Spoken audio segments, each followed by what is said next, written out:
I had a long call last night with Bill and Devin Haney. We've had an offer from DAZN. We need to make sure that everything is right within that offer and the deal. We're ready to go. We're ready to take that fight. I don't want to wind the other team up, but we did sort of get it, 24, 48 hours ago, and they're like, right, now you've got it, hurry up. So, oh great, we've been waiting for about 3 months for this fight, and now Lomachenko won't take it. It's over to us, is it? But that's okay. We'll take this fight. The offer is well below what I believe this fight is worth to Devin Haney, but he's a guy that wants legacy, and he believes he can win this fight, and if he does, he becomes undisputed world champion. So he's doing it because this is the fight to take. We could have done this deal 3 weeks ago, 4 weeks ago.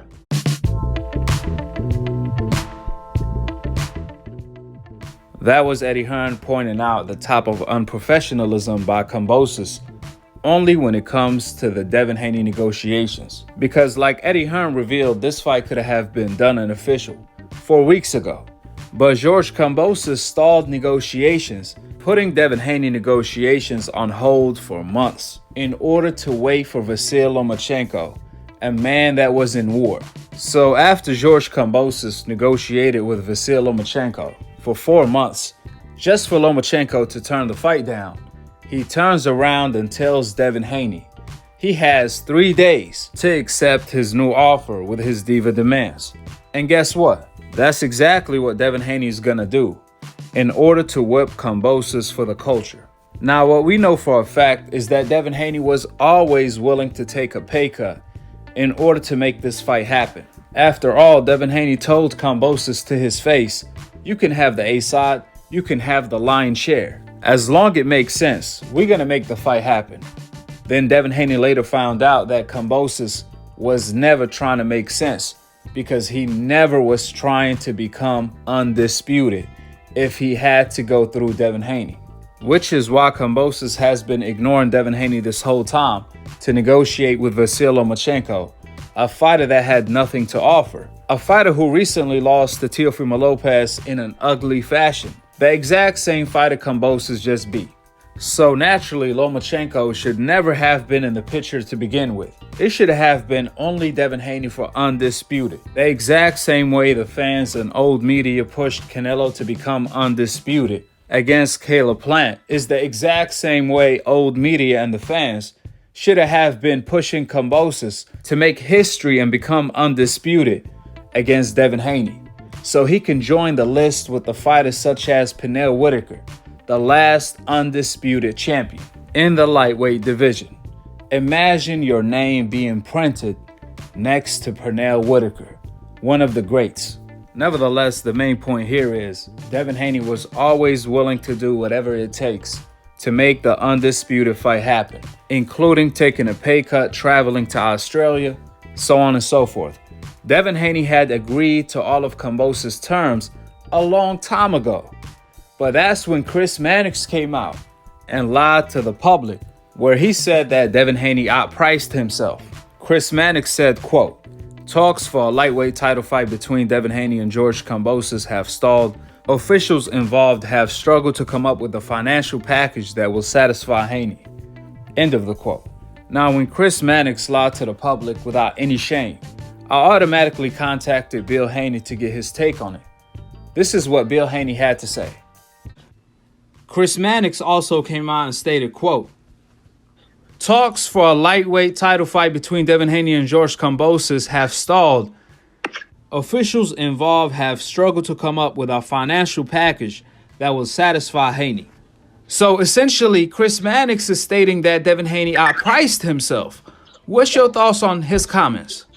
Well, I mean, that's ludicrous because, like I said, is we go from putting an offer on the table with DAZN for the package of Devin Haney versus George Kambosos in Australia, and then for him to say that we have yet to see anything on the table sent over by the Kambosos team. Nothing. So that means Chris Mannix is lying. Is that what you're saying, that Chris Mannix lied? Capital L, capital I, and capital E. Complete lie. Well, I just want to further clarify. all of the false reports that's going out there, because they saying Devin Haney outpriced himself, even though he never requested a number. He never received the number. So how can he outprice himself? He haven't. Absolutely. No one knows the number that Devin wants or Devin will agree to or what Devin will settle for or any of the sort, because there hasn't been any talks about money, financials. Bill, in your opinion, why do you think all of a sudden these false reports are coming out of Devin Haney outpricing himself when Devin Haney never outpriced himself in the past, so on and so forth? Well, they have no other leg to stand on. Well, first, Devin has answered the questions in terms of vaccination. He's answered the questions in terms of travel. He's answered the questions in terms of money, bringing money to the table, right? And now the ludicrous statement as that him pricing himself out. Well, I mean, money was never discussed on how much we would accept, right? It was only the discussions of what could we do to package up something to get George Kambosos in the ring. It wasn't the opposite. Now, to make one thing clear, this interview was done around 2 months ago. Capital L, capital I, capital E. An absolute lie. Chris Mannix told the public, in order to relieve some of the pressure off George Kambosos, so he don't have to fight Devin Haney for Undisputed on the zone. Chris Mannix is so racially biased, he'd rather Kambosos fight Lomachenko on ESPN, a network that he's not even a part of, instead of Devin Haney fighting Kambosos on the zone, the network he actually worked for. He doesn't even have his network best interests because of his racial beliefs. We've seen it with Demetrius Andrade, now we've seen it with Devin Haney. It's not a coincidence. The fact that it was George Kambosos who was outpricing himself, who was on Twitter saying things like, tell your boss to send me an offer, your network doesn't believe in you, you need to sell your jewelry if you want to get this fight, so on and so forth. On the other hand, Devin Haney and DAZN came out publicly revealing that they desperately want this fight. Devin Haney made it clear he's willing to take a pay cut, but he never seen any number, nor talked about any kind of money. You never heard Devin Haney talk about money or asking for money. We only seen Kambosos do that. DAZN also made it clear they really interested in hosting the Undisputed fight, despite whatever Kambosos was trolling with on Twitter, saying otherwise. Therefore, we know for a fact if anybody outpriced themselves, it was clearly Kambosos, the same man who lied about receiving an offer. However, Chris Mannix has the audacity to lie to the public and claim it was Devin Haney, instead of George Kambosos being the one who's outpricing himself. If you may wonder, why is Chris Mannix so biased where he's going against his own network? Well, the answer is simple. All of old media members have the same agenda, which is NBF. That's why you see Mike Coppinger call Kambosos time and time again undisputed when he's the most disputed champion of all time. Kambosos' undisputed title is as real as Lomachenko undefeated record they had on ESPN. Mike Coppinger knows that better than I do, but it's never been about the truth when it comes to these guys. They just bias. They unprofessional, only to the fighters on the coincidental list. Matter of fact, I could assure you that Chris Mannix and Mike Coppinger believe that Devin Haney will wipe the floor with Duck Bose's face, which is more of a reason why they don't want to see the fight, since the guy with the wrong complexion is gonna win. That's exactly why they want to see the Lomachenko fight. This is why Chris Mannix will even lie. So did Mike Coppinger, in order to assist Kambosos to duck Devin Haney. See, what Race Mannix and Mike Coppinger are trying to accomplish by lying to the public is to save face for Duck Bose's when he avoids the Devin Haney fight for Undisputed. They indirectly telling Kambosos to avoid the Devin Haney fight because we don't believe you number one. We don't believe you could beat Devin Haney. This is the reason why Chris Mannix and Mike Coppinger will resort to lying, being biased, and unprofessional due to the bigger picture, NBF. To make matters worse, even after Bill Haney reached out to Chris Mannix and corrected him on the lie he told to the public, Even then, Chris Mannix did not come out to retract his statements for lying to the people, even after Bill Haney made it clear to him that money is not an issue. They are willing to do whatever it takes. In fact, they haven't seen any money at that time. So what are you talking about, Chris Mannix? And again, even after Bill Haney informed Chris Mannix they are willing to take a pay cut, Chris Mannix still did not retract or correct his lie. On the other hand, when Lomachenko said he's willing to take a pay cut, Chris Mannix and Mike Coppinger went out of their way to put some emphasis on it. Then when Devin Haney came right back saying that he's willing to take the same Lomachenko deal, all of a sudden Chris Mannix and Mike Coppinger went as quiet as a church mouse, showing their true colors of how biased they are to fighters on the coincidental list. Keep in mind, Lomachenko taking a pay cut is not a big deal, since he has nothing to offer. So if Lomachenko is getting perhaps $2 million to fight George Kambosos, that's not necessarily a pay cut, since it's still 3 times more than his last payday. Lomachenko last 2 fights, he made $500,000 against Nakatani and $700,000 against Comey. Then if he's making $2 million against Kambosos, that's a huge upgrade. That's not necessarily a pay cut. On the other hand, if Devin Haney made $3 million plus against Jojo and $3 million plus against Linares, which means he made over $6 million his last 2 fights, compared to Lomachenko only making $1.2 million his last 2 fights.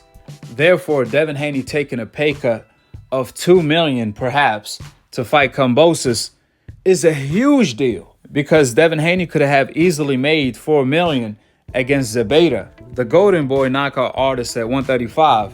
Instead, Devin Haney is willing to take a pay cut for the biggest fight of his career, for Undisputed, where he's accepting to make a quarter of what's fair for Devin Haney to make in an undisputed fight. Last time I checked, nobody told Caleb Plant to take a pay cut when he fought Canelo Alvarez for Undisputed. In fact, Caleb Plant went from making $1.5 million a fight to making $10 million against Canelo Alvarez. On the other hand, Devin Haney, who's making $3 to $4 million a fight, they telling Devin Haney to accept $1 to $2 million for Undisputed. And even after he does, they don't want to talk about it. Chris Mannix and Mike Coppinger, that is.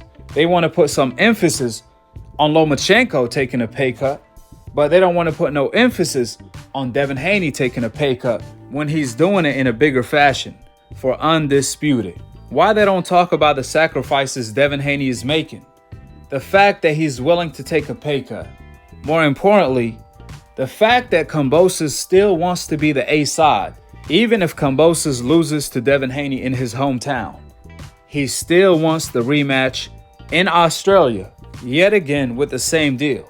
Kambosos still wants the lion's share in the rematch, even after Devin Haney becomes Undisputed, which really makes no sense at all, because this whole time, Kambosos has been claiming he's the A side because he has majority of the belts. But then when Devin Haney becomes Undisputed, Kambosos still wants the lion's share. Well, that makes no sense at all, according to Kambosos' own logic. This is why Kambosos is by far the biggest diva in boxing. George Kambosos is the reincarnation of Tommy Burns, as Devin Haney is the reincarnation of Jack Johnson. They say history repeats itself, and that could not have been any more true for Kambosos versus Devin Haney.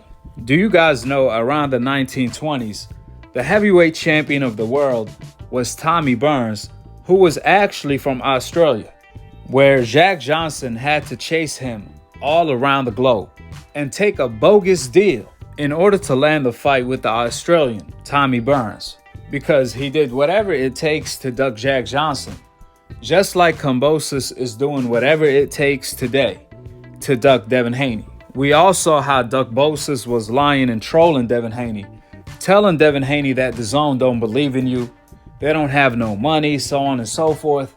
Meanwhile, DAZN kept saying that they are desperate to host the fight and they are really interested. Fast forward till today, ESPN and DAZN are fighting to host Devin Haney versus Kambosos Undisputed fight, the Super Bowl bout of the lightweight division. DAZN and ESPN made it clear to Kambosos they are only interested in the Devin Haney Undisputed fight. Matter of fact, Bob Arum told Kambosos if he doesn't fight Devin Haney, then they are not paying for his fight in Australia. Eddie Hearn also told Kambosos if he doesn't fight Devin Haney, then DAZN is not paying for his fight. In fact, if Kambosos doesn't fight Devin Haney, then all of the money that was going to go toward Undisputed will go to Devin Haney and his next opponent in June, as that fight date will be held for Devin Haney. Therefore, in our reality, Devin Haney is the A side. However, he's giving Kambosos the A side in order to smash the duck on a legacy day in June. With the facts being laid out, drop your thoughts in the comment section below, subscribe below, and click on the notification bell to be continued on the next episode of Akhi, Akhi TV. Peace, and I'm on to the next one. I chased Tommy Burns around the world in order to get him into the ring with me. It was a 2-year job. I took on every potential contender between myself and the champion. I virtually had to mow my way to Burns. Always he made excuses, and he openly insulted me by uttering unprintable remarks and calling me yellow. Rather than face Jack Johnson, the champion Tommy Burns took on a series of white challengers. He fought and knocked out one man 3 different times, while continuing to tell reporters, all coons are yellow. But Johnson refused to be ignored. Everywhere Burns went, San Francisco to New York, New York to Paris, Paris to London, Johnson went too. Burns had run out of excuses. He accepted the $30,000, plus the lion's share of the proceeds that would come from showing movies of the contest. John L. Sullivan was livid. Shame on Burns, he said, for upsetting good American precedent. Johnson was to be paid just $5,000. But he'd gotten his chance.